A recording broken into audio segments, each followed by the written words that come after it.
In today's video of the Blueprint of Family Violence Against Men, we're going to talk about parallel parenting sabotage, which is a post-separation abuse tactic where your abuser interferes with the practical exercise of your parenting to maintain their control and position you as the inferior parent. This is distinct from parental alienation, which we covered in an earlier video.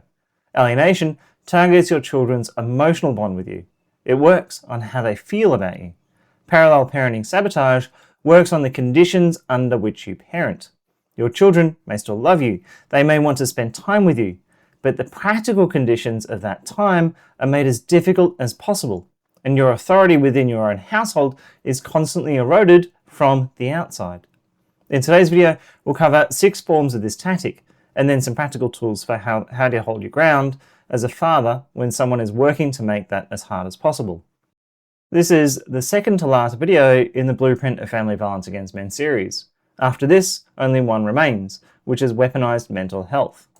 For those of you who are familiar with the way Stand Again is structured, which is under 4 broad stages: Stage 1, educate; Stage 2, survive; Stage 3, recover; Stage 4, thrive, this is almost the end of the educate core content. After this, we'll start to move more to survival, recovery, and thriving content, so I look forward to building some of those. For those of you who have been here for the Blueprint of Family Violence Against Men series, I thank you very much. If you are new, every video in the Blueprint is available on this channel, and each one stands on its own. For those of you who are new here completely, this is Stand Again, a lived experience platform for male victims of family violence. Abuse is not limited to one gender, but this channel focuses on the male perspective because it is so often dismissed or misunderstood. If this content helps you, please like and subscribe, and add the words Stand Again into the chat. Those 2 innocuous words might just help a victim of family violence find their own words. Let's get into this topic. After separation, parents are expected to establish their own households and raise their children within them. Each home develops its own rhythm, its own expectations, its own way of operating. When both parents support each other's involvement in the children's lives, even if they disagree on some things, children adapt well. They learn that dad's house has dad's rules and mum's house has mum's rules, and they navigate both with a flexibility that children are remarkably good at. Parallel parenting sabotage disrupts that. Your abuser reaches into your household from outside of it, undermining your rules, disrupting your routines, controlling what information reaches you, and shaping the conditions of your parenting time in ways that make every weekend, every handover, every school pickup harder than it needs to be. The interference is constant and typically low level. No single incident is dramatic enough to warrant a court application on its own, but cumulatively, it degrades your capacity to parent effectively. It exhausts your energy and positions your household as the chaotic one, the difficult one, the one where things are a bit harder for the children. That characterization serves your abuser's narrative, and the disruption she created is the evidence she actually points to. Parents genuinely disagree about approaches after separation. That's normal. A difference of opinion about screen time or bedtime is co-parenting. What distinguishes sabotage from disagreement is pattern, direction, and intent.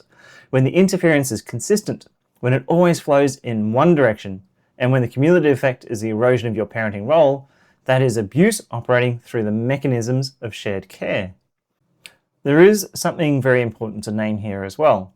Research consistently shows that when fathers experience sustained interference with their parenting, a significant number eventually withdraw.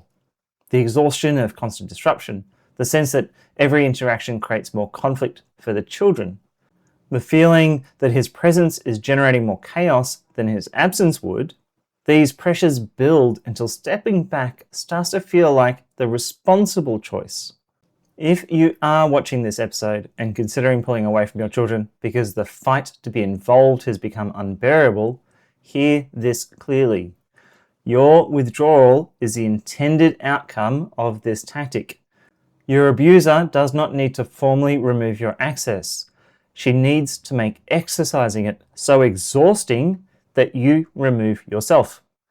Do not give her that. Your children need their dad. Let's now look at the ways that this occurs. The first is boundary undermining. Boundary undermining is when your abuser contradicts the rules and expectations you establish in your household, working through the children to ensure your authority never takes hold. Your screen time limits are contradicted by unlimited access at her house, and the children arrive at yours having already been told that your rules on this are unreasonable. The dietary boundaries you've set are ignored when she packs food for transitions. The bedtime you've established is treated as optional because in her household it is. And the children, hearing from their mother that your expectations are excessive or unfair, begin testing those limits more aggressively with each visit. They are not being defiant because they don't love you.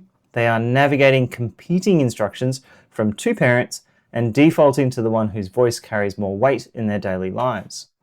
If she has primary care, her household is where the norms are set. Yours become the expectation they tolerate rather than the home they settle into. The erosion is gradual and painful to watch. A boundary holds for a visit. The children go back to her house and return with a clear message that it has been overridden. You said it again. It holds for less time.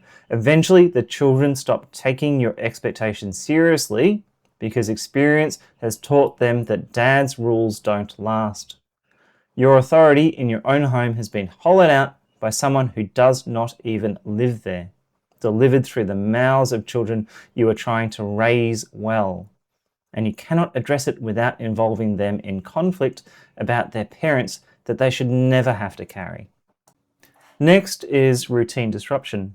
Routine disruption interferes with the stability of your parenting time by ensuring that transitions are chaotic and your time begins in crisis rather than calm. Children arrive late without explanation. They arrive hungry because they haven't been fed before handover she knew about weeks in advance. They arrive exhausted from deliberately late nights the evening before your weekend. Essential items are missing like medication, homework, comfort objects the children need to settle. School project deadlines surface for the first time at your doorstep, leaving you scrambling to resource something that was assigned 2 weeks ago. Activities she has scheduled create conflicts you must resolve before you can begin your actual time together. None of these incidences taken individually rise to the level of a court application. Together, they represent a sustained pattern of manufactured chaos that consumes the time you are supposed to spend with your children. By the time the immediate problems are managed, the morning is gone. The afternoon becomes recovery rather than connection. And your children experience their time with you as a stressful transition rather than the settled, warm environment you are trying to build for them. Your abuser has shaped their experience of your household through the conditions she delivers the children to you in. The disruption feels like it belongs to your home because that is where your children feel it. The fact that it was engineered before they arrived is invisible to those children. Next is information withholding. Information withholding keeps you ignorant of important developments in your children's lives so that you appear disengaged rather than uninformed. School events are mentioned after they have occurred. Medical appointments are booked without consultation. Changes to medications or treatment plans happen without your knowledge. Activity schedules are not shared until after the opportunity to attend has passed. Or even developmental concerns are discussed with professionals at length, and you hear about them in fragments from the children weeks later. Or worse, significant milestones happen and you learn about them secondhand or not at all. The pattern creates something that looks, from the outside, like an absent father. Anyone observing your level of involvement sees a man who didn't attend the school concert, didn't know about the appointment, didn't seem aware of the friendship issue that had been going on for weeks. What they cannot see is that the information flow of your children's lives has been deliberately routed around you, and your exclusion from that flow is then held up as evidence of the disengagement that she engineered. Each gap in your knowledge looks like a father who isn't paying attention. The reality is that paying attention requires access to information your abuser has decided you will not receive. Next is schedule manipulation. Schedule manipulation alters timing, pickup, and handover arrangements in ways that erode the quality and quantity of your parenting time. Pickup times shift unilaterally. Activities are enrolled during your weekends without discussion, creating a choice between exercising your court-ordered time and supporting your child's participation in something that they enjoy. When you ask for flexibility around a work commitment or a family event, the request is denied.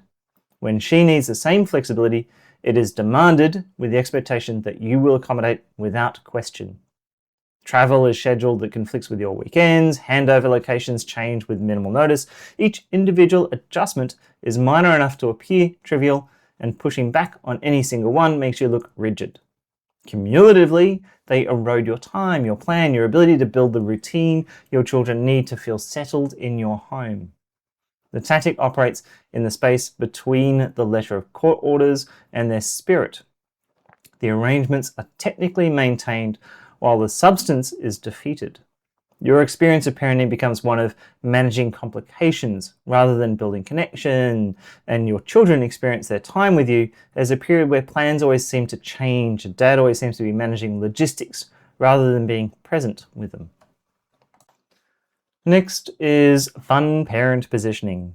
Fun parent positioning creates a deliberate contrast where your abuser provides entertainment, indulgence, and freedom, while you are left carrying the weight of responsibility, homework, and discipline. Your abuser's parenting time is filled with outings and treats and special experiences, theme parks, new toys, relaxed rules, unlimited screen time, late bedtimes presented as exciting rather than irresponsible. Your parenting time carries the school projects, the homework, the chores, the bedtime routines, and the structure that children genuinely need to function well. Your abuser has chosen her role, knowing what yours must therefore become.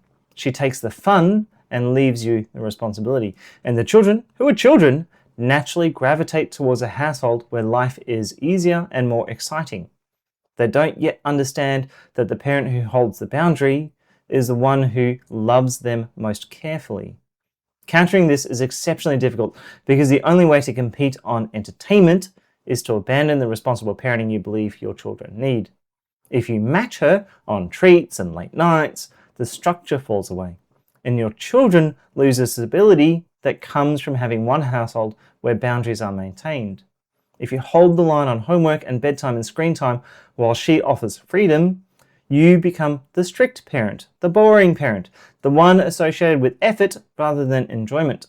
Your abuser has engineered a position where doing the right thing for your children makes you look worse by comparison, and doing what would make you look better would mean failing your children in ways that genuinely matter.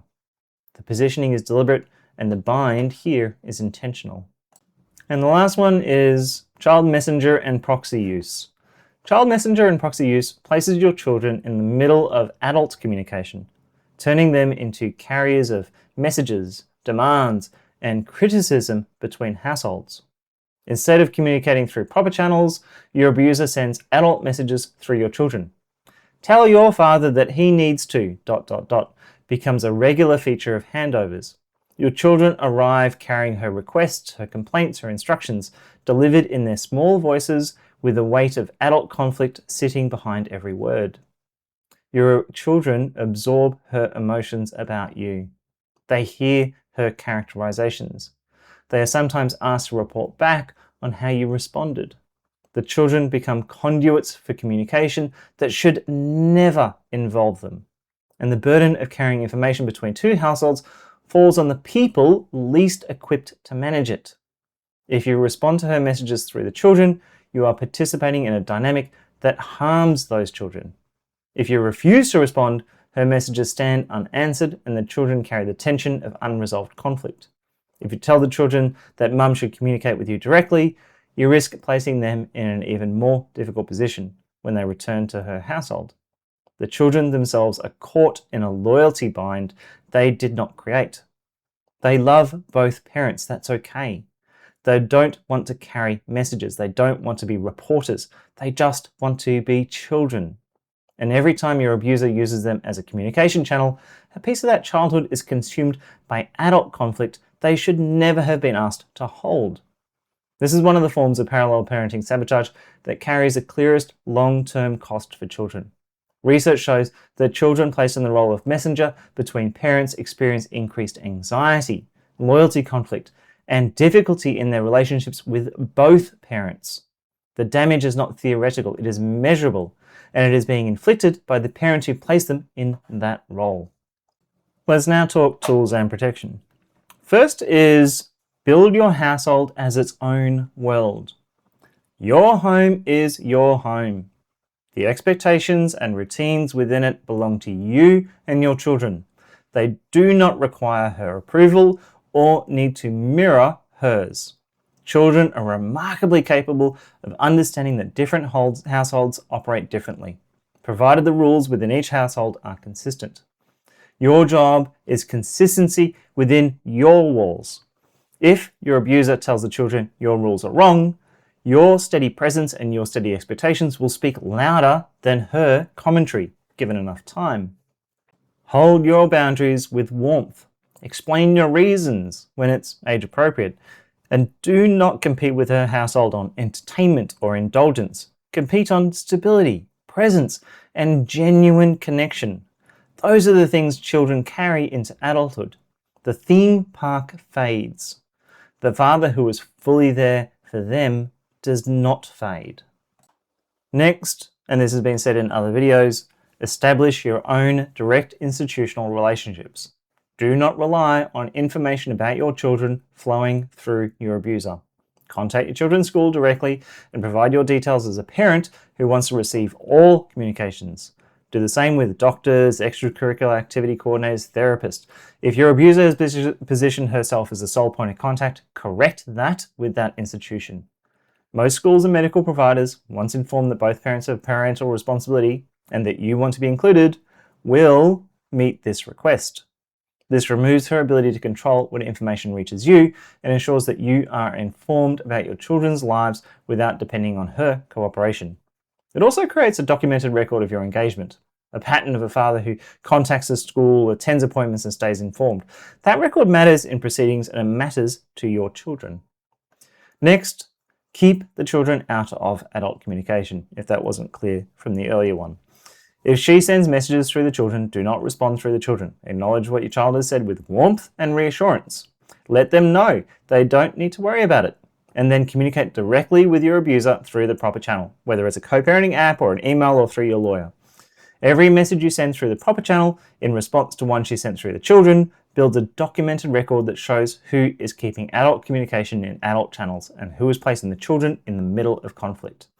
If this pattern persists, raise it with your lawyer. Courts take a dim view of parents who use children as messengers, and the documentation of this behavior can carry significant weight. Parallel parenting sabotage turns the practical conditions of your parenting time into a vehicle of ongoing control. Your abuser does not need to take your children away from you to diminish your relationship with them. She just needs to make your time together harder, less stable, and more consumed by problems that your abuser created.